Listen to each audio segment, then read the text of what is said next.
open your ears and lube up your butthole. It's time for the What Do We Call It podcast. Now, here's your host. It's Jmmann. Welcome to the What Do We Call It podcast. I'm Jmmann. This is Tiny. Hi. When you watch the news and you see all the violent crime and all the bad shit going on, how does it make you feel? Honestly, Yeah. that society will never change because it was the same shit I grew up on. News doesn't change. It's always violence. There's always murder. There's always some part of the world that's on fire and another part of it oppressing another. But that's me. What are you getting at exactly?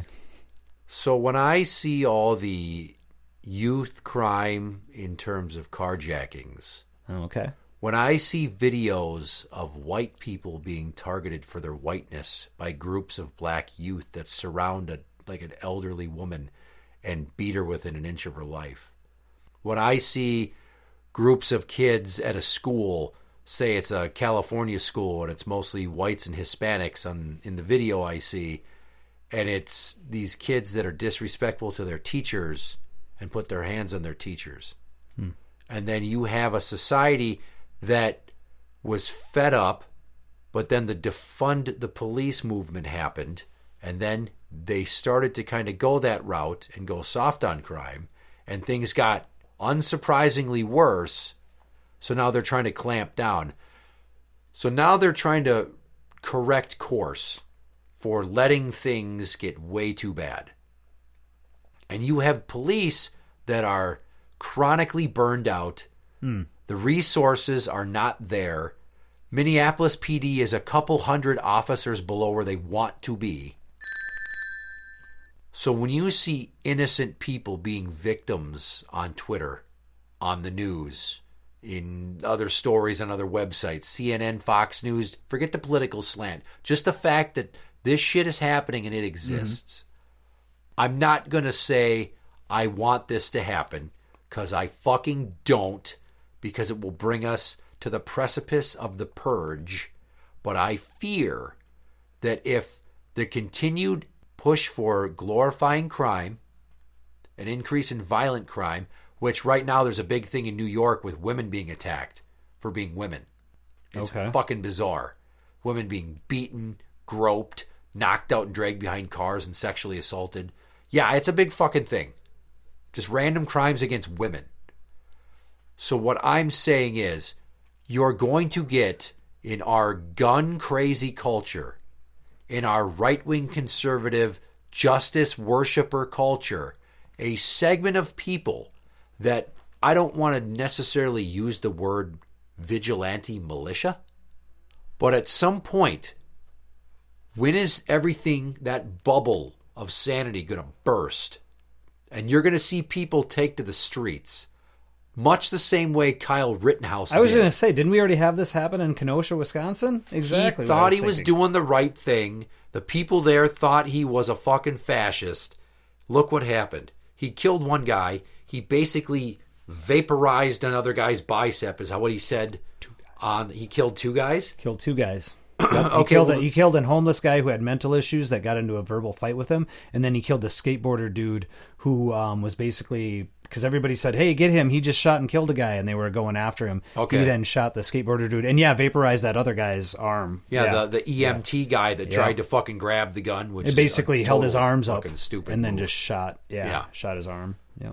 So does it not seem like we're on the path to that? I mean, it already seems like we're on the verge of some sort of racial civil war, I hate to say, because the way that whites are being targeted. And I'm not saying this like I'm a white and us whites need to band together. No, I'm saying it shouldn't surprise a number of people that so many white people for so many generations treated people of color so poorly that the people of color now's generations are like, fuck you, we're taking one back for history. Surprise, motherfucker.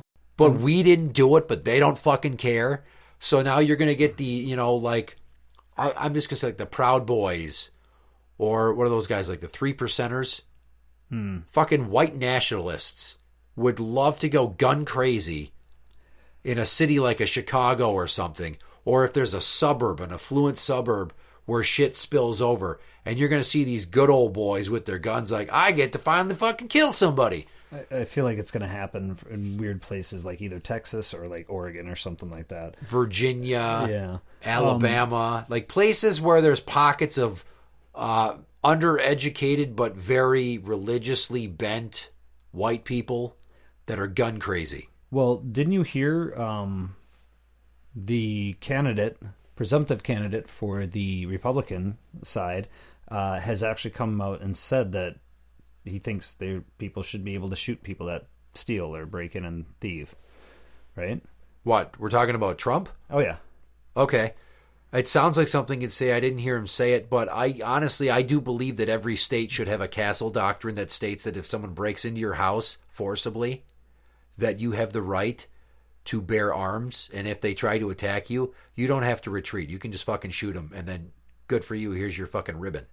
Right. I firmly believe that every man, woman, and child should feel safe in their home, and that if it is invaded by somebody attempting to commit a crime, even a property crime, you're making them feel unsafe. If you don't fucking break into my house, then I can't shoot you. Right? It's a very simple cause and effect. Right. So all this fucking liberal bleeding heart thug huggery that goes on with, well, they didn't deserve to die. Just don't fucking break into my house then. Just don't fucking try to steal some guy's car in the parking lot of a Walmart or something or a Costco, and then you won't get shot in the fucking chest as he defends himself. You know, say it's in like Texas. You said Texas? Texas especially. Yep. All throughout history, there has been a lot more robberies, assaults, breaking into homes, things like that. And this has not been anything new, right? This has been a thing from day one. That was part of the reason why you have a right to defend yourself. You have a right to bear arms. You have all this right.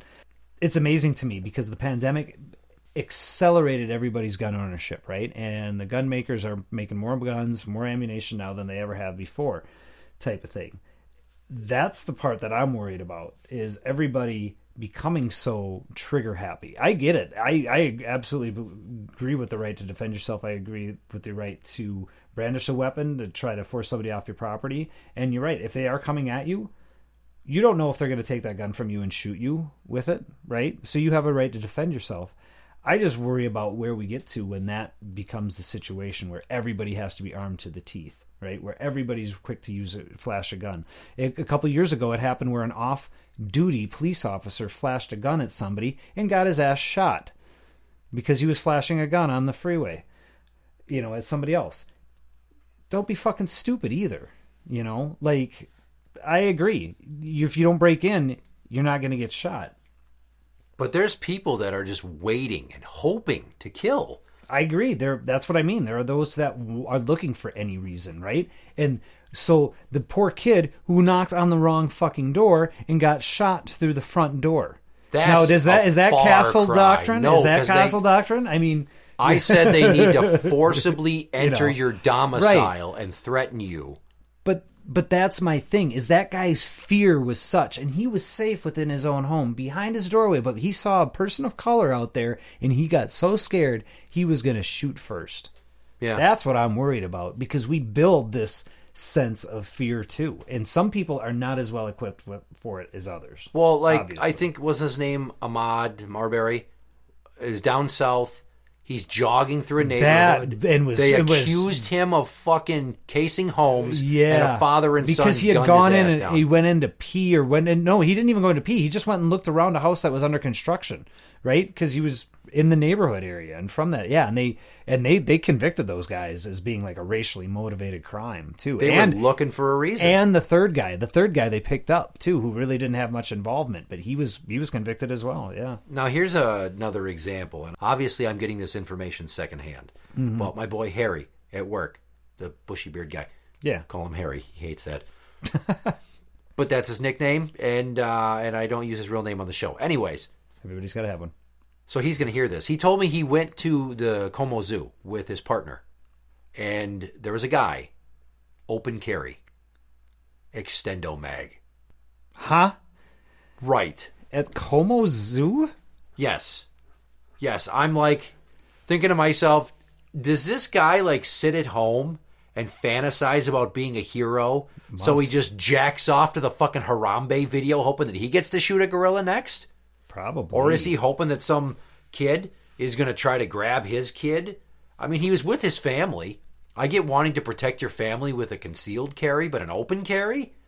Where are we? Afghanistan? I mean, fucking Jesus. A, dude. There's people that are just like, I keep saying it, they're looking for a reason. They're waiting for the opportunity. There's people that watch Fox News and seethe that hopefully they don't also watch Twitter and see all the videos that I see. Yeah. Because holy shit, if they do, if you sit there, if you go solely off of what you can find on a number of Twitter accounts with videos, you would think there's a pandemic of white people being targeted for whiteness. Oh, and sure. I'm not going to say it isn't going on, because it is. But it's all a narrative. It's on how you present the stuff, the words that you use around the clips and things like that. You're right. Absolutely. And that's why everything can be loaded. So many things can be seen as political or apolitical depending on how it's framed. So to my point now, where's your level of worry that at some point small pockets of vigilantes or of, good doers, wannabe heroes, crime fighters, near dwellers, all these fucking people that are armed to the teeth and they want to stop crime because they see that society has lost its value for its fellow man. Everything's me-centric. That's what social media has done to us, is that everybody's the star, everybody has a voice, it's all about you. It's not even about fan clubs anymore. It's just, you can be your own fan club, and anybody that likes you or follows you. You can be a hero. Everybody wanted to be a hero. And we've done nothing but propagate this hero culture from all of the damn Marvel movies and everything else for the last 25, 30 years, where, we all can be special, we all can be a hero, or heroes can do great things, and so people are putting themselves in these positions, right?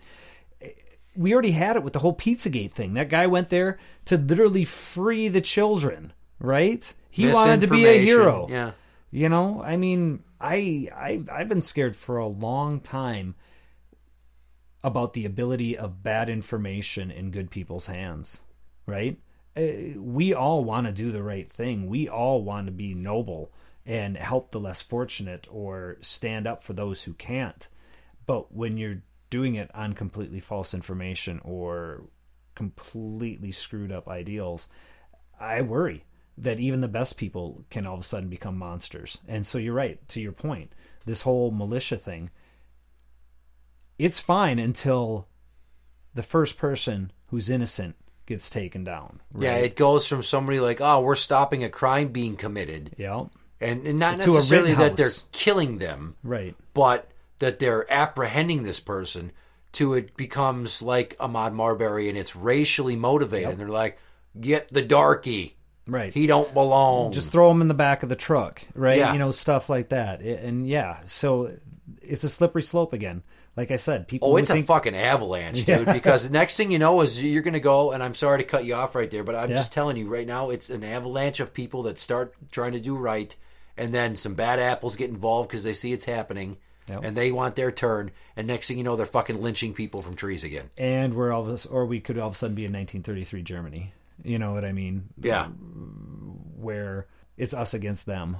It's just like, it's bad enough that there's so much negative shit, and we have kids that are either in their late teens with you, or they're entering their teens with mine. Yeah. And so it's like, even my youngest son and daughter, who are 4 and 6, it's like, God, there's no hope for the world for them. There isn't. Right. In 10 years, I mean, fucking A. I mean, think of how different the world was 10 years ago when my other kids were 1 and 3. Oh. And life seemed crazy then, but so simple in retrospect to how fucked up. I mean, if you look at the trajectory of how society has devolved in its appreciation for facts and sense and logic, and now that's it's the hard feelings and political agendas and fucking skewered information. I was going to say alternative facts town. And whatever reality we want to accept. Yeah, I agree. That's the hardest part. Now, when it comes to crime and things like that, I really feel like crime is cyclical.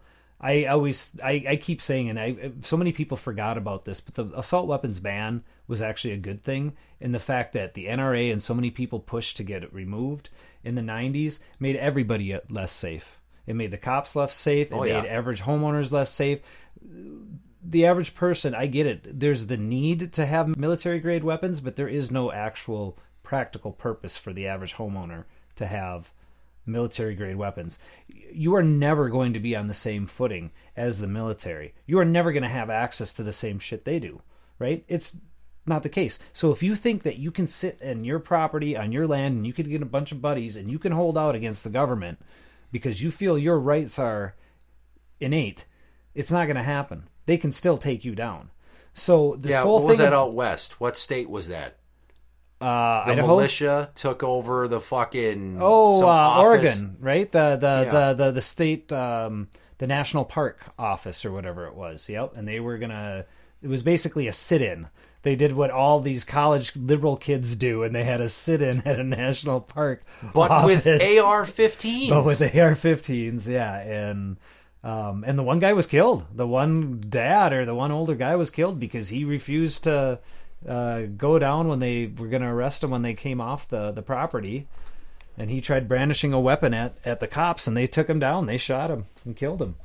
As well they should have. I'm not going to lie. Occupation of Malheur National Wildlife Refuge. Yep. January 2nd, 2016. 8 years ago now. Isn't that crazy? Oh, God, what was his name? Jmmann Bundy? Yep. Jmmann and Ryan Bundy were acquitted by a jury on all charges.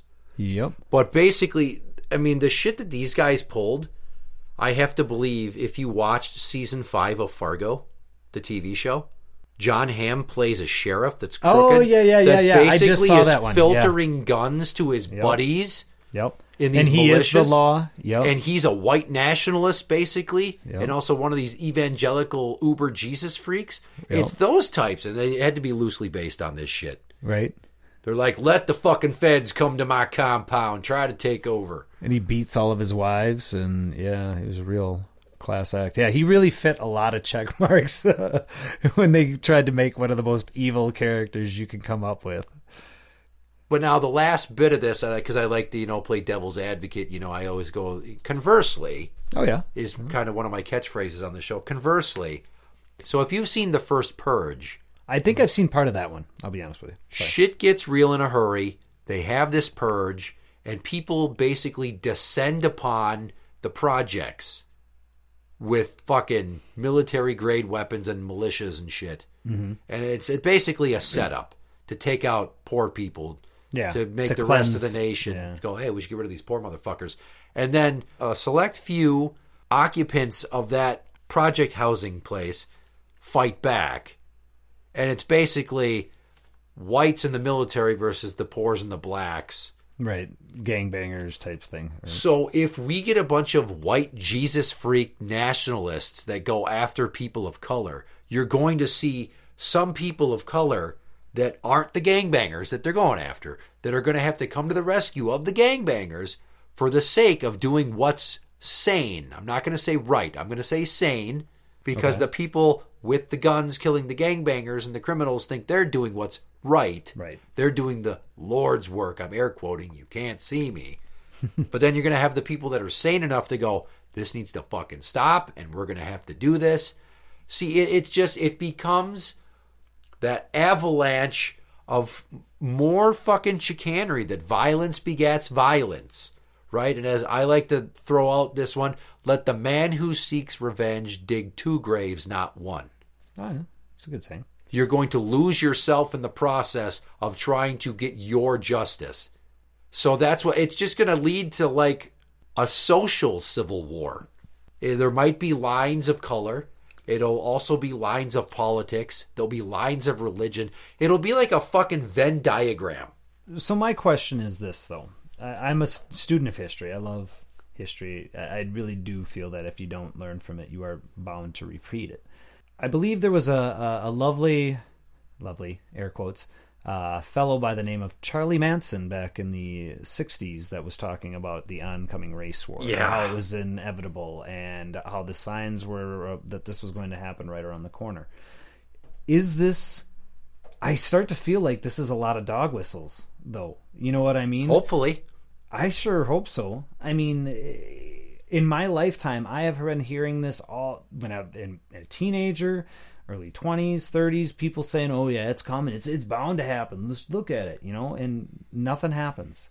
Now, that's not to say that pockets of violence aren't going to propagate, but a mass national, conflict where it's us versus them when it comes to skin colors. And where do you draw the lines anymore? Right? How many people are blended families or have multiracial families? Sorry. Yeah. Families of adoption where your lines, you don't follow racial lines. I just feel like there's still so many of us that are still more sane that I would like to feel we could stop something like that, but I don't know. Well, even though Manson said it way back when, society wasn't that black or white. And I don't mean skin color. I mean us versus them. This versus that. You don't think so? I feel like Aryan groups that were... I understand that. Yeah. And it was the civil rights movement and all that shit was going on. Yeah. And like the assassination of Malcolm X and MLK. But society as a whole, there weren't as many people. There wasn't social media. True. The media wasn't manipulating then like they are now, I have to believe. The amount of guns... Yeah, is exponentially greater now. And the lack of sense of proportionality. It's either you're this or you're that. Oh, yeah. There can't be both. There are people that are in the middle, but there's far more people. We see it all the time. There's like a tectonic shift in people's ability to use logic and reason to look at their fellow man with an opposing opinion or purpose or desire and see that humanity. Now it's just a lot of antagonistic mindset. You're my enemy. You're against me, right? And and that's what makes me believe it's closer than ever, and it's not going to take much, because I will say something that sounds almost facetious. I really thought that when all the riots broke out for the George Floyd killing, that we were going to see similar shit start to break out in a number of major cities with similar problems. And you kind of did. I'm talking dozens of cities. Okay, I was going to say. I thought it was going to be a domino Portland. effect where, like, you see, oh, well, they're doing it, we're going to do it. And it starts off with people fucking stealing. Right. Or people targeting cops. Well, and there were riots, there were protests in a lot of cities, but you're right, the ones here were way worse when it came to trashing because it was a full-on fucking riot, city. And it wasn't just civil discord. I mean, they fucking chased the police out of their goddamn headquarters and burned that bitch to the ground. Yeah, that's never happened anywhere else in this country, I don't think. I mean, not to that extent. Holy fucking shit. Yeah. My eyes were like milk saucers going. I'm watching this with my daughters, who at the time were 9 and 7. And they're like, Dad, what's going to happen? And I'm like, I don't fucking know. Yeah. But you better make sure that the car doors are locked and the house is locked. I mean, the shopping malls around here, the looting and shit started to move into the suburbs because people are like, well, they're stealing there. We want ours. What was interesting is we live in the town of Brooklyn Park, which is right next to Brooklyn Center, which, as you remember, the year later, during the George Floyd trial, that young man was shot and killed. And then all of a sudden that precinct was under siege. They had to put up a bunch of barriers. Dante Wright, wasn't that his name? He was killed by Kim Potter. And again, you're like, when is this going to pop off? So I say I live every day in fear that the entire country could go to hell in a handbasket. Yeah. Well, and it doesn't take much. It takes a cop grabbing the wrong weapon, right? Or somebody making that mistake. Yeah. Or somebody making that mistake and driving off when they shouldn't, or not putting their hands up and showing they don't have anything on them. Or somebody with a boo-boo on their ego swearing they didn't lose an election. Oh, fuck that guy. Yeah, that too. January 6th. Now we can just claim everything, right? Like we can, at this point, we can just claim everything, and as long as you say it enough, there's a big majority of the population that will believe you, apparently. So, yeah. So that's my point, is I wanted to discuss the fear factor involved, no pun intended, because... Are we going Joe Rogan on it again? No. Oh, okay. No, I'm not going to smoke weed and then talk about all the various layers of the universe and what happens when you take ayahuasca and how good I am at spinning back kicks. Oh, and what about all the comedians that you have under your wing that basically are Your little lackeys. Yeah, no, it's nothing to do with that and everything to do with my fear that a bunch of white Jesus freaks with AR-15s are going to start shooting little black kids they think are doing bad that they're not. And next thing you know, it's just going to start to fucking unravel everything. Everything. Yeah, I was more concerned about it like during that time in Kenosha and a lot of those riots, but who knows? You never know if there might be another thing, and all of a sudden we're right back at that point where there's going to be riots, and then, like you said, we've got another group of white folks coming to town to save a car dealership with automatic weapons. Yeah. That's what happens when people are fed up and they've had enough, and they just want to make everybody suffer. So it's really fucked up and scary time to be alive, and it's a really fucked up and scary time to be a parent, and it's really fucked up and scary time to be in America that's gun crazy and not have a concealed carry permit. And it's really fucked up to consider the fact that I feel like I might need to get one. I hate that so much. I've felt the same way, and as somebody who just has had casual fun with guns over the year, yeah, it's a weird thing to feel like society is forcing me to get a gun. Yeah. To be safe. Interact with the show on Twitter at What Do We Call It? That is at What Do We Call It? You can find us on Facebook at facebook.com/group/What Do We Call It podcast show. For the What Do We Call It podcast, I'm Jmmann. This is Steiny. And that's the end.